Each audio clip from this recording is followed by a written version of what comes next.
everybody. Good morning. And today, I'm immensely pleased to welcome the keynote speaker, who is Dr. Rebecca Parsons, the Chief Technology Officer of ThoughtWorks. So Rebecca is passionate about technology. She has been a sought-after speaker in multiple technical conferences because of her in-depth technical expertise in developing applications. So Rebecca also is passionate about, enabling women. She has been an advisor for Code Chicks, where women who code are regularly mentored and guided. She has also served as the advisor in the board of Agile directors.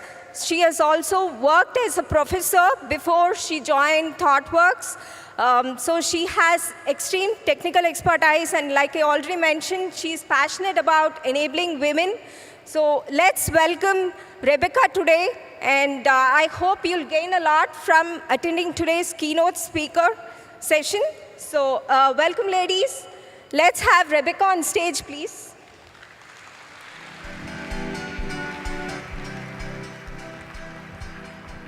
Thank you, everybody. Welcome. I want to talk about my journey to geek. I've always known I was a geek. I proudly proclaim I'm a geek. I understand this is a bit generational, in that in some generations, like mine, geeks are nerds with social skills. Whereas apparently in my niece's generation, nerds are geeks with social skills. So I consider myself to have a modicum of social skills. Not so much as some of my more extroverted friends, but I do consider myself a geek. And so I want to tell you a little bit about some of the things I've learned along the way. And because this is a technical conference, and I like to talk about technical things, I'm also going to tell you about the string of programming languages I've learned over the years, and how that actually came about. So the basic background, I actually started programming when I was 14 years old. And I'll tell you a little bit about how that came to be. I then dropped out of high school to go to college. I had tried to work it so that I could actually complete my high school diploma after the summer of my third year. And then the school district figured out that meant they weren't going to get any money for me the next year. And so they said I couldn't do it. And so I called up the university and said, will you still take me if I don't have my high school degree? And they said yes, and so I dropped out of high school. So I'm a high school dropout with a doctorate in computer science. I may be a wee bit of a rebel. So I went to university, and I got a degree both in computer science and in economics. I became a co-op or a work-study student, and then went through a variety of employers. I basically worked in every sector there is: academia, not-for-profit, manufacturing, government, the whole bit. I can tell you, there is no green grass, there is no perfect place. You just have to decide for yourself what's important. I also started back to graduate school after I'd been out for about 5 years. First part-time, and then I went back full-time. And so if anybody tells you, if you don't go back to graduate school right out of your degree program, you'll never do it, I'm at least a case in point that that's not true. I went and did a postdoctorate at Los Alamos National Laboratories. Then I went into academia, and then I came to ThoughtWorks, where I've been for 18 years. And I never would have imagined staying in any one place for 18 years, but when an organization grows as much as ThoughtWorks has, it's a whole lot easier. So let's start. Learning to program. I was in an algebra class. We had switched school districts, and so I'd actually had everything the teacher was going to teach me. And fortunately, he was one of those public school teachers who really appreciates teaching. And he was taking a university course in programming at that same time, so he bought a copy of the textbook for me, gave me a key to the Key Punch lab. Why we had a Key Punch lab in our high school, I do not know. And yes, I'm old enough to have used punch cards. And he said, here, work your way through the book. I'll run your programs for you at the university when I run mine. Can't help you. I'm teaching the course, but teach yourself. And I loved it. I fell in love with programming. I always knew I was kind of a mathematician, scientist mindset, but I loved it. First programming language I learned was PL1. PL1 is a programming language that was created by IBM to try to unify scientific computing, which was done in Fortran at the time, and COBOL, which was for business applications. And it was actually quite a modern language at the time. You won't hear very much about it nowadays, but that was what I learned first. So the lesson I learned is don't be afraid to learn something new. My parents didn't have any kind of computers, personal computers, even the ones before IBM and Microsoft made them popular were not even around then. But I thought, hey, I can learn this. Why can't I? So learning doesn't have to be something that you do in a classroom. It can be fun. What you have to do is be confident in your ability to learn. When somebody presents you with an opportunity, the first thing you should think about is not, oh, I've never done that before, therefore I can't do it. But it should be, what do I have to learn to be able to do it? Because I know I can. So, co-op assignment. I've been to university. I'm actually working as a dental assistant. When my boss, the dentist, comes out with one of his patients and says, we want to trial a co-op program for computer scientists. This was a Caterpillar tractor company, and they had for years done co-op programs for engineers, but never for computer scientists. And so they thought they'd give it a try. At that time, very few people actually graduated with computer science degrees, and they had these programs where they hired anthropologists and sociologists and philosophers and logicians, and they trained them in company 9-month or 12-month training programs how to code. And so they weren't quite sure they knew what to do with somebody who actually knew how to code, and so they thought they would give it a try. And so I said I was interested. I will be the experiment. Of course, this was a business.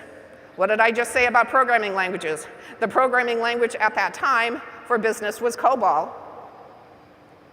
So I had to learn COBOL. I had already done some time at the university, so I had learned IBM 360 assembler to add to knowing the microcomputer assembly language of my first personal computer. And I did learn Fortran, but I didn't know COBOL, and of course I knew PL1. And so what did I have to do? I had to teach myself COBOL. I didn't know it. I wasn't worried about it. I bought a book. I looked at it for a week. I showed up and said, yes, I can write in COBOL, and it worked out fine. So again, you need to have faith in your ability to learn. Nobody expects you to be perfect at everything that you try. You need to be honest that this is the first time you're doing that, but have confidence in your ability to learn. And also ask for what you want. I made that story sound relatively simple, but in fact, there was a person in that organization who didn't want computer science co-op students. So I had to push for it a little bit. But it sounded interesting. I wanted to know what it would be like to actually do this as a job. And so I pushed for it. And if you never ask for something, you're never going to get it because nobody's going to know you want it. So now, decision time. I have a degree in economics. I have a degree in computer science. And I was offered a job by Caterpillar Tractor Company in both departments.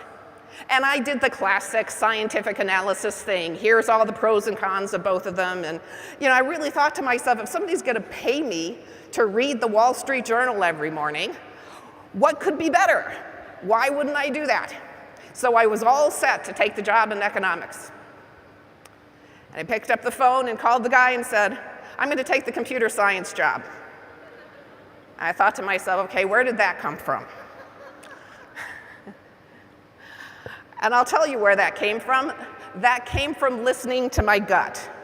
That came from realizing after the fact that all of that analysis didn't make up for the fact that programming was so much fun. I'd gotten the chance to do some really interesting things as a co-op student, including working on factory automation. And there is something about changing a piece of memory in a computer and watching a V16 engine block move because you told it to. That's fun.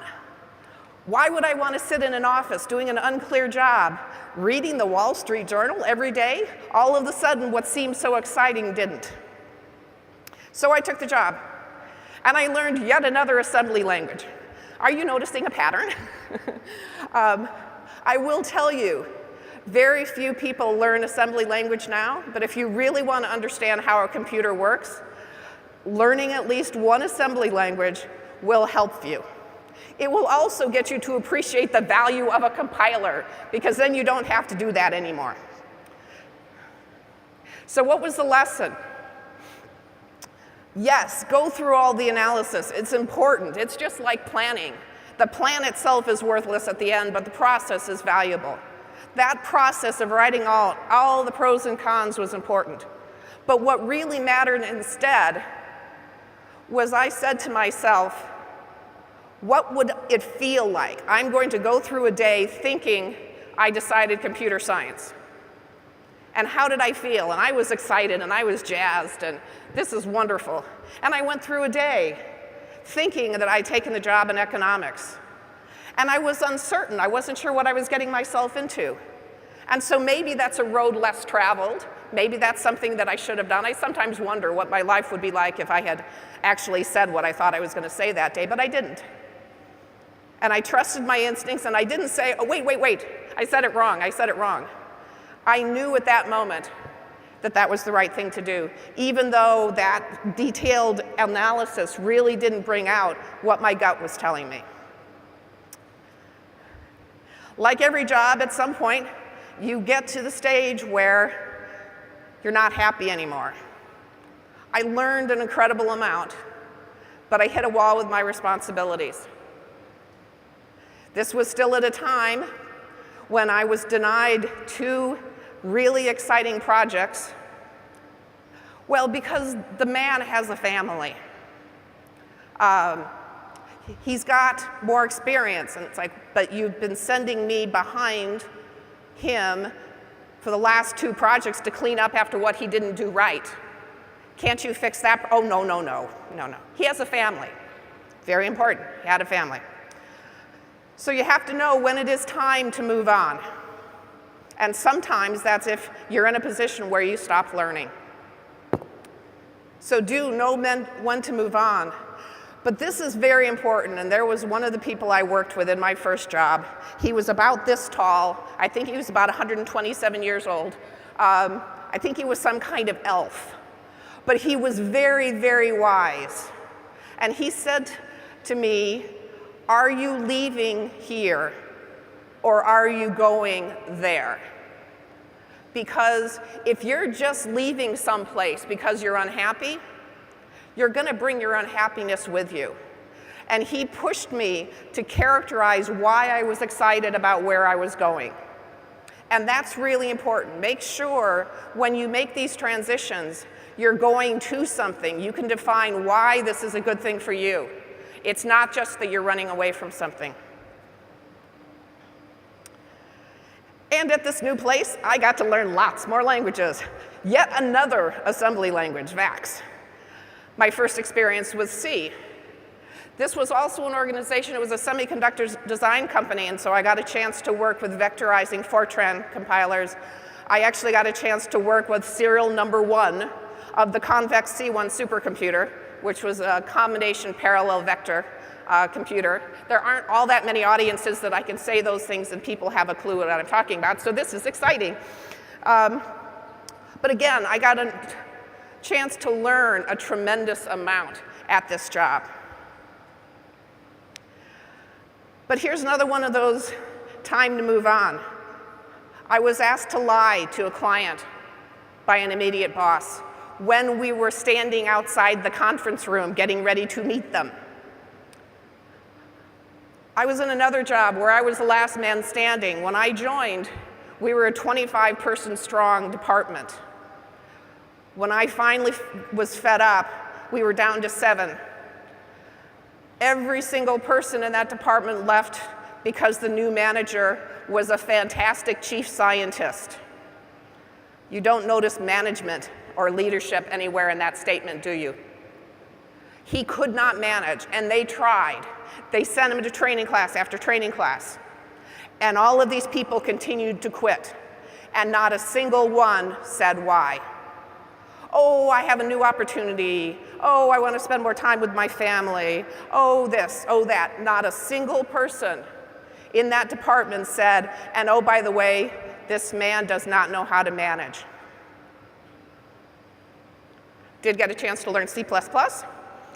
Not the world's greatest language. I consider it the garbage disposal of the programming language area. But it's a language that a lot of people still have to program in. It drives me nuts. I far prefer C. So what does this lesson tell me, though?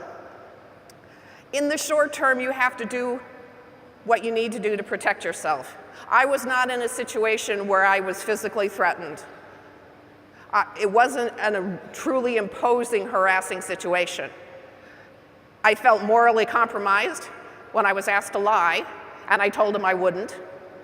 Fortunately, that was the day I got home furious, knowing I had to start looking for another job and had my acceptance letter to Rice University to go back to school, graduate school full-time, so I had my exit. But the other thing, and this is very important, you have to tell the truth when things like this are happening. It is not easy. It is difficult for me to say that I got 2 people fired, one from the company and one was sent back to his chief scientist job. But the leaders in your organization cannot solve problems that they don't know exist. They cannot solve problems if they don't have the facts. So when I turned in my resignation in this last man standing scenario, my former boss, the one that the new one had replaced, came and sat in my office and he said, "Are you leaving because of your new boss?" And I said, "Yes." He asked, "Will you tell the VP of engineering this?" And I said, "Yes." This conversation took place in the morning. I was in the VP's office in the afternoon. I laid it out very calmly, very factually. I can tell you sent him to this kind of training course and this kind of training course because he said this and he did that. I know you tried, but this man does not know how to manage and he can't. And I know you've made an effort. And the VP of engineering said, "Thank you." And later the feedback I got is he was so grateful that somebody had finally gone on the record because they couldn't do anything without data. Do not put your leaders in a position where they have to make a decision without data because they can't. They cannot solve problems that they don't know exist. But do it calmly, do it rationally, lay it out, make it factual. That way, you don't burn your bridges. I'm sure neither of those 2 individuals think I'm the greatest person who walks on the face of the earth, but I can look myself in the mirror and know that I did the right thing. So now, second month in graduate school, and there's this talk that happens, and it's almost the same feeling I got the first time I watched that V16 engine block move. I was really excited about this idea. Second week in graduate school, I didn't know. I went up at the end of the talk and said, "I would really like to work on this. This sounds like a fascinating problem to me." And one of my professors, who I'd only known for 2 months, I was taking a class with him, said, "That's great, you want to be my PhD student. We'll work on it together."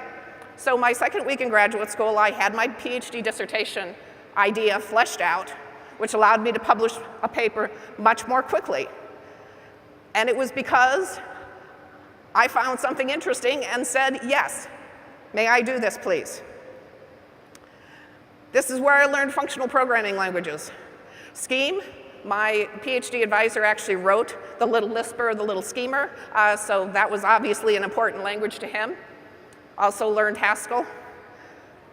People always talk about the type system in Haskell. The type system is very important. It's also one of the only major programming languages people will talk about that is lazy. And the impact of lazy computation, particularly when you start thinking about parallel and distributed computing, is actually quite significant. So don't just look at Haskell if you want to understand the type system. Have it make you think about what does it mean for computation to be lazy. So what did I learn? Look for opportunities and grab them. And sometimes, yes, you have to fake it until you make it. And I first heard that phrase from Nora Denzel on a stage very much like this at Hopper India several years ago. And what I found ironic about that is as she was up here saying this, she said, for example, fake it like you really do feel comfortable standing in front of a group of technical women talking about your story. And that's what really brought it home to me, is that that's what this is about. This is not about lying to somebody about what you can do. It's making that voice in the back of your head shut up that says, oh no, you can't do this. Believe in yourself. Believe that you can do that thing you're frightened of, and go out and do it. Again, this is not about lying. And some people, when they hear this, that's what they think. Oh, you need to lie about what you can do. No. I admit freely what I can and cannot do. But that doesn't mean I don't go into it knowing that I'll figure out what it is I need to do to make it right. So decision time. Again, I finished my postdoc. I really enjoyed it there. I had done some ad hoc teaching, adjunct teaching for the University of New Mexico. My instinct was to stay. At least in the US, though, in academia, if you don't go into academia fairly quickly after your PhD, they don't think you take it seriously and they don't want you. And others encouraged me to go into academia. Oh, you'll be a wonderful teacher, you'll love it. And so I did. And ultimately, I proved to myself I was right. I also learned never to use that N word, because when I went into graduate school, I said I will never live in the state of Florida, and I will never be a tenure-track assistant professor of computer science. I took a job as an assistant professor of computer science at the University of Central Florida. Do not use the word never. But I got to learn more languages. Java was just coming out at this time. I got to learn a lot more C, used that actually quite a bit in my research, primarily on genetic algorithms. I got the opportunity to work on the Human Genome Project, which was actually quite exciting.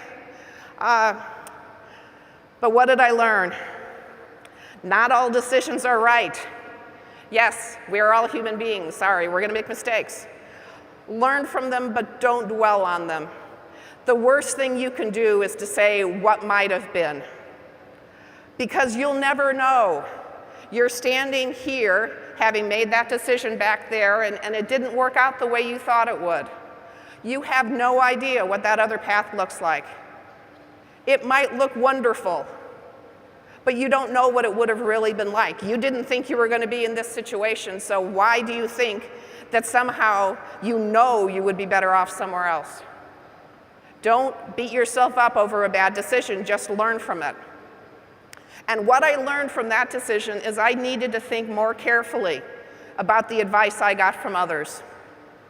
I knew I didn't want to be an academic. My dad was an academic. I grew up on one of these campuses. I knew I didn't want to do that. But I let myself be talked into it. And what I realized is that people were projecting their own regrets onto me. They were in a situation similar to me, and they didn't make that choice, and so they were imposing that. So I'm not telling you to ignore advice.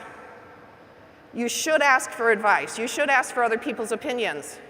But you have to understand where that opinion comes from, because they might be giving you advice that's more appropriate for them than for you.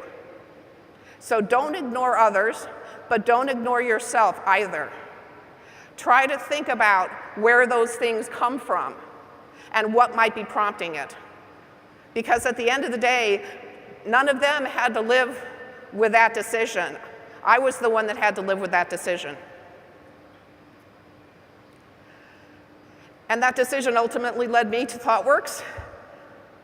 And all of a sudden, we had this thing called leadership development. And I got this thing called a coach. Never had one of those before, didn't quite know what to do with him. One of the things he really pushed me on, though, was what was it that I wanted to do? And I had this long list of things I didn't want to do. But he said, I don't care about that. What do you want to do? And he pushed me. And what I realized is that part of why I didn't want to say what I wanted is think back to all of those stories I told you. Accidents in many ways. And so I was afraid that if I said I wanted to do something, this really cool thing over here would pop up and no one would even tell me about it because it's not what she said she wanted to do. And so I had to figure out how I could describe what was important to me without setting off this irrational fear that somehow I wouldn't get the opportunities that I wanted. This is an incomplete list of all the languages I've learned since I've come to ThoughtWorks. We have some very passionate language people. The debates I particularly enjoy are between the Scala and Clojure crew. One of my early trips to India, I visited 2 of our offices. The Bangalore office proudly asserted that they were going to sell the first functional programming assignment that we had, and it would be in Clojure, because that was the best language. And then I went to Pune, and they said exactly the same thing, except replace Scala in that sentence. Language wars are fascinating. I love them. I am passionate about technology. I am passionate about languages. And I feel very fortunate to know what I'm passionate about and be in a job where I get to play with all of those things. And it's called work, and they pay me for it. It's rather astounding. But what did I learn from this? Don't be afraid to clearly articulate what you want. The phrase that we ultimately came up with to characterize what it is I wanted was impactful technologist. It made a difference to me that I was having an impact on my industry, on society. And you're never going to get the geek out of me, so the technologist just had to be there. What this allows the leaders around you to do is it helps them make decisions. It didn't stop me from getting involved in any of the exciting things I wanted to get involved with, but it made it easier for people to understand how I should fit into the organization and what kinds of things that they would want me to get involved in. Another decision point. One of the benefits is at 10 years service, we get a 3-month sabbatical. And I had to figure out what to do. What in the world am I going to do with 3 months? And fortunately for me, it was shortly after this leadership development session. I said, okay, well, if I'm an impactful technologist, what does that mean? And so I decided 3 important criteria. I wanted to live in a culture that I was completely unfamiliar with. I wanted to do something that would actually make a difference.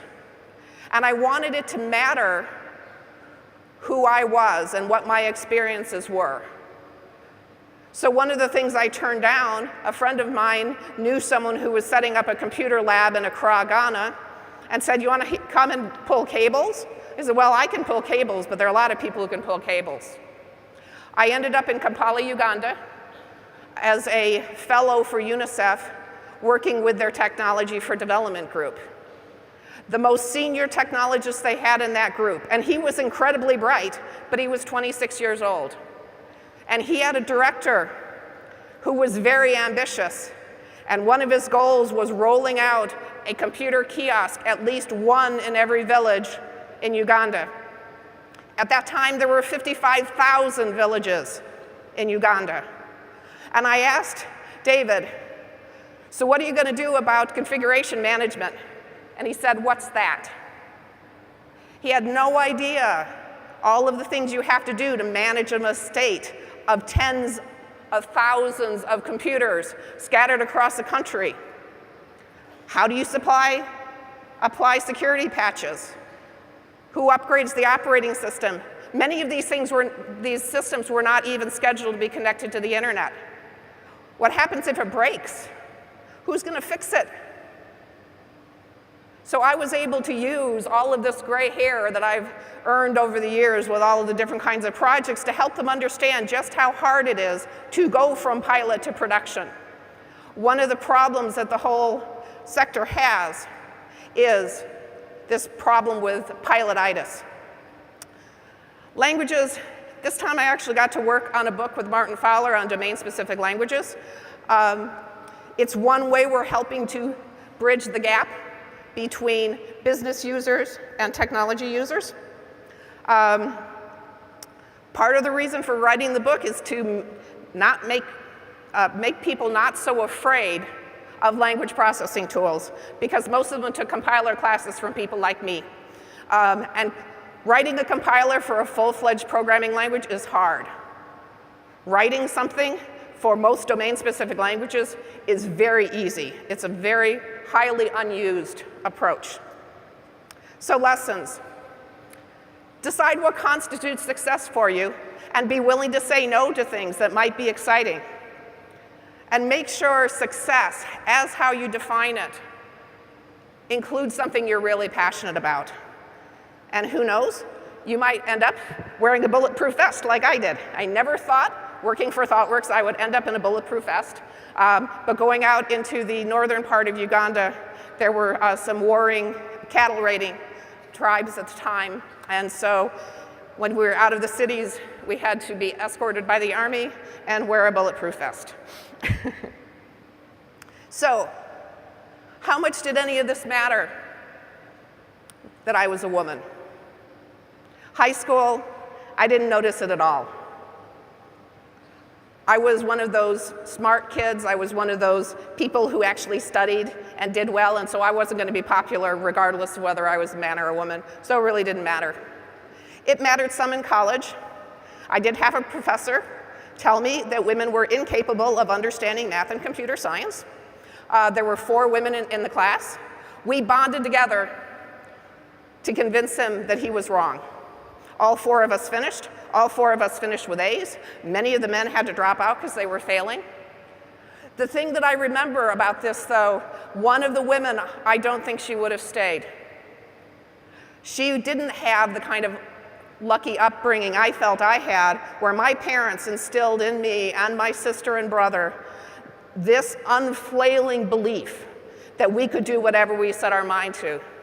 She had grown up in a family where she was told similar things. Oh, women can't do math, math is hard. But she stuck it out because we bonded together. So for those of you who are lucky, like me, look for people who need that support and provide it to them.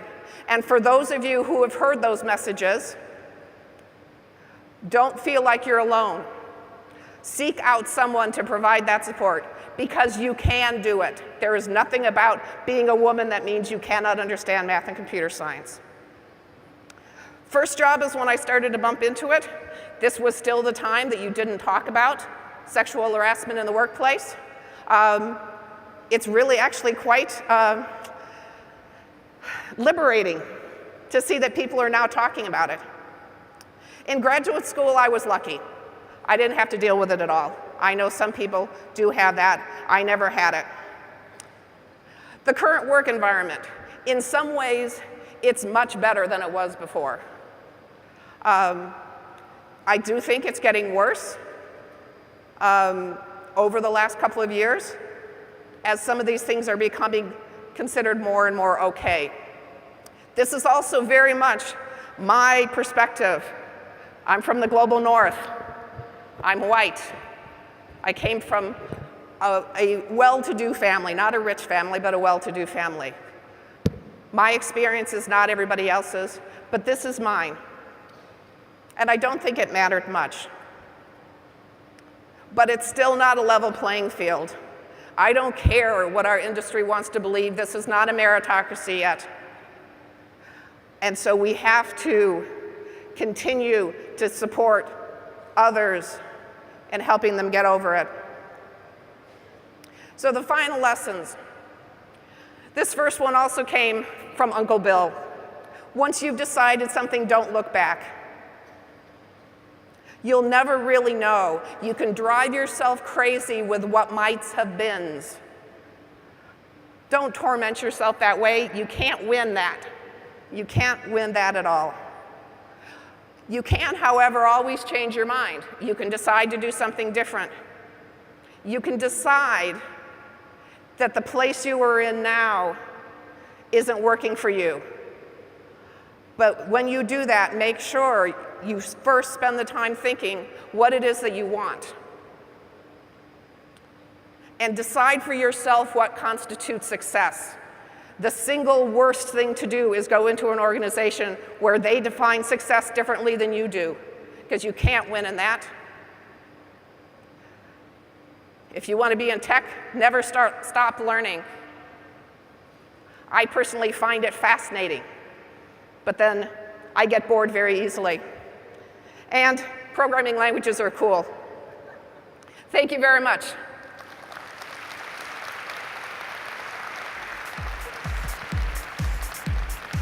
And I think we've got time for a couple of questions. We have about 5 minutes for taking questions. Any one of you who have questions to address it to Rebecca, please proceed towards the center aisle where we have our microphones placed for you to ask your questions.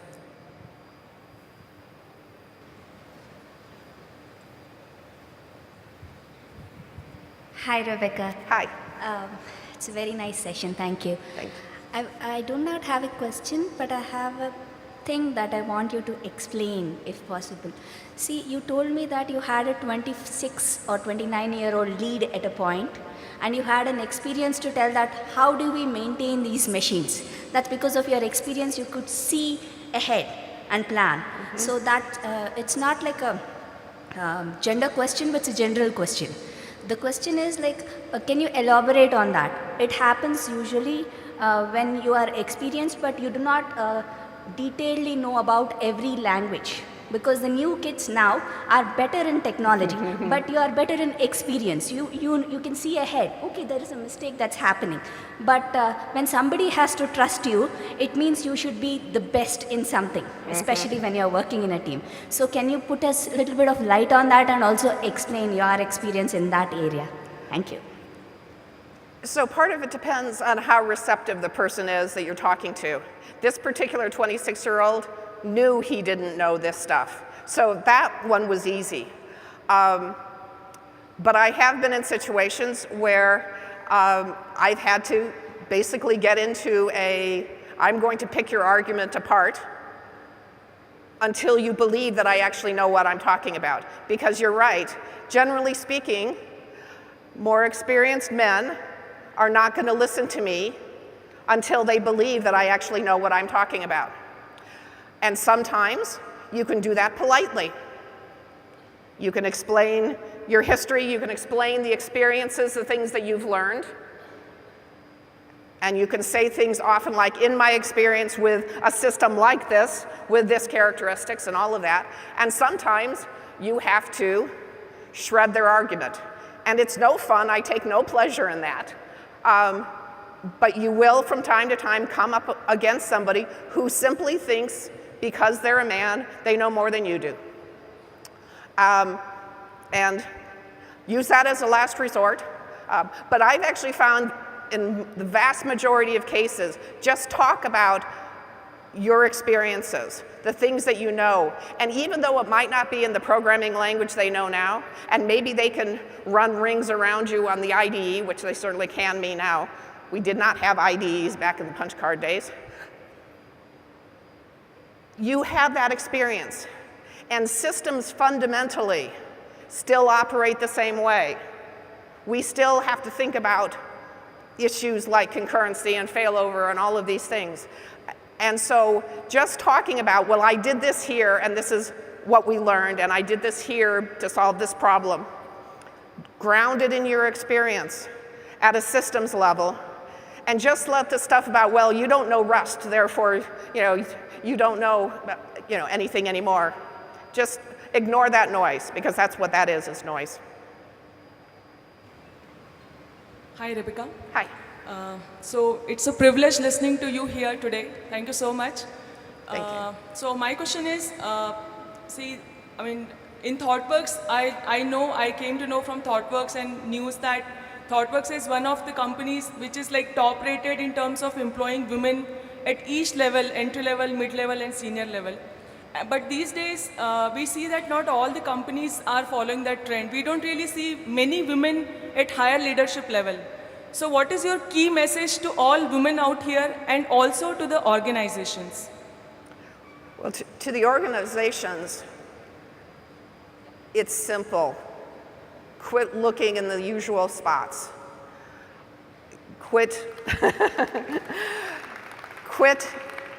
going to the usual suspects.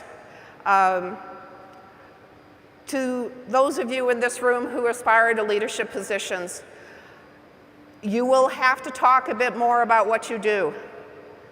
You'll have to put yourself a bit more forward. But very often, and that's why I harped on, feel like you can learn something, go after these things. Because I've seen many situations where women have said, oh, no, I'm not going to try for that because I haven't done it before. Well, if you've never done it before, how are you ever going to do it unless you do it for the first time? And so that's why being ready to seize opportunities, being ready to say, yes, I would be interested in doing that when you see those opportunities is most important. I think most of the burden, though, falls on organizations because they go to the same places. They look for the same things. They define success in terms of how a white Northern European American man would do things. And so that has to change organizationally. But we have to stop handicapping ourselves too. And I've done it in my career. I've told you a couple of my mistakes, but not all of them. But that's what is so important, is make sure you ask for what it is that you want. And you step forward and say, no, I don't know how to do this yet, but this is what I'm going to do to learn, and I can do this.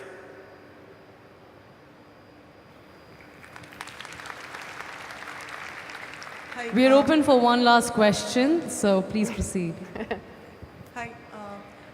I'm impressed by the number of programming languages you have mastered over the period of time. Hats off to you.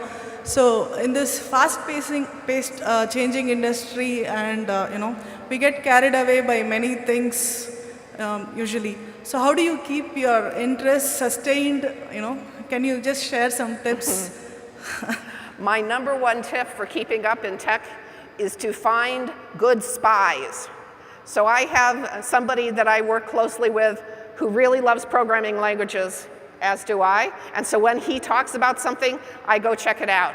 And I've got someone in systems, and someone in algorithms, and someone in database technologies. So cultivate around you trusted sources. And that when they say something is really important, that's when you go pay attention to it. Because there is so much noise.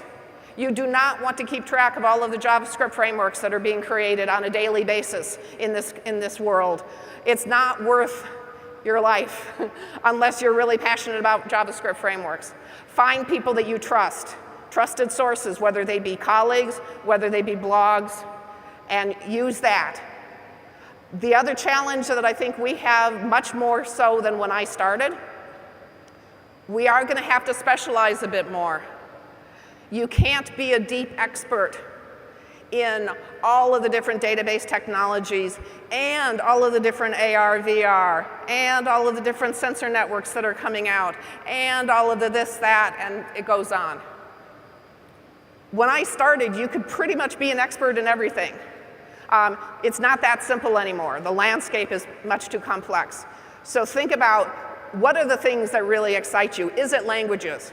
Is it database technology? Is it front end? Is it systems or applications? And concentrate your time there. Okay? Thank you very much. It's been an honor.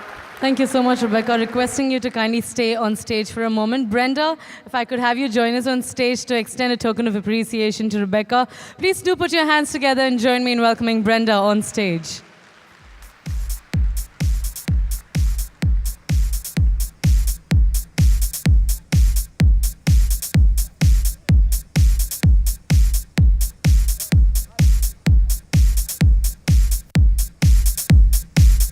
Thank you so much, Rebecca, for taking time off and joining us out here as our keynote speaker on the second day of GHCI 17. Pleasure having you out here. Thank you so much. A quick picture, please.